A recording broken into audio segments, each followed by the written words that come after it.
Today I want to demonstrate a feature in the Microsoft 365 version of Word, which all students at the Chicago School have access to through their student Microsoft accounts. If you're using Word to compose your papers and you're saving them to OneDrive, you can access Immersive Reader in Word, and I'm going to show you how to use that to help you proofread your papers. Sometimes it's much easier to hear errors in your writing than it is to catch them if you're just reading them silently to yourself. With Immersive Reader, you can listen to it being read while you follow along and see where you need to make edits. So first, you're just going to want to open your document in Word. For today's tutorial, I'm just using a portion of Charles Dickens's A Tale of Two Cities to demonstrate. You might also consider having your file open twice in two different browser tabs. One tab you would be using for Immersive Reader, and the other tab you could just be following along or editing your document, switching back and forth as you see fit. To access Immersive Reader, I'm going to show you to select on the upper toolbar. We're going to select View.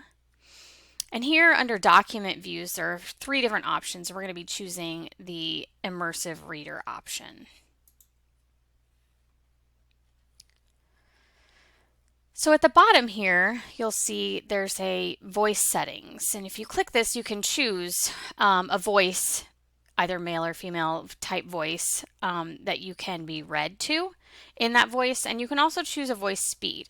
You might want to just listen at first and decide what kind of voice speed works well for you. So it might be kind of trial and error on the voice settings. And then you can see that up here there are some other options. This in the corner you'll see this arrow, and you can actually make this full screen mode, which is helpful sometimes for people who don't want to be distracted by other things on the screen or other tabs that might be open. So this can be a really good attention, kind of lassoing your attention into this one focused thing that you're doing, so you can use that. You can also use this text preferences. If you're going to be following along and you know that you like the font a little bigger, you can change that here. You can also increase the spacing or decrease it. I like it increased while I'm reading along.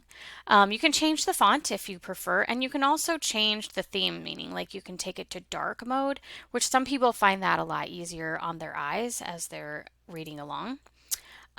So the next thing you can choose are some grammar options, and this can be helpful if you've been told multiple times, like say you've gone to the Office of Student Writing and Learning and you've had a writing tutor tell you that you use fragment sentences and you're trying to figure out where those are and how to correct them. If you turn on nouns and verbs, you can see that each sentence in our language we need to have nouns and verbs, right? We need a subject and a verb in each sentence. And you might be able to spot it more easily when you have a sentence that lacks one or the other, and that might be helpful to you as you're reading along. In this last tab, you have reading preferences, and this is really nice. So if you find that you get distracted if you're reading along and it's not giving you a specific line, like see here I'm seeing many lines on the screen, you can change it to just one at a time or three at a time or several. Or you can just choose to see the whole page. You can also keep this picture dictionary on, which is quite nice. You can click any word and it'll give you some picture examples of what that word might mean. You can also click on a word and listen to it be spoken if you struggle with that pronunciation. So those are just some helpful features that exist within these tools. So now, once you've made all your selections and you're ready to start listening along, you just hit the play button. Epic of incredulity. It was the season of light. It was the season of darkness. It was the spring of hope. It was the winter of despair. We had everything before us. We had nothing before us. We were all going direct to heaven.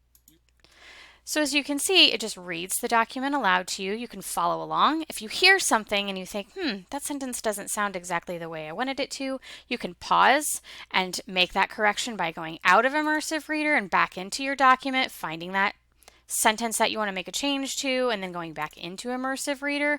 Or you can, like I said, toggle to the other open tab of your document, make the change that you want to make, and go back to the tab that has Immersive Reader and keep on listening. I hope this helps you proofread with more confidence.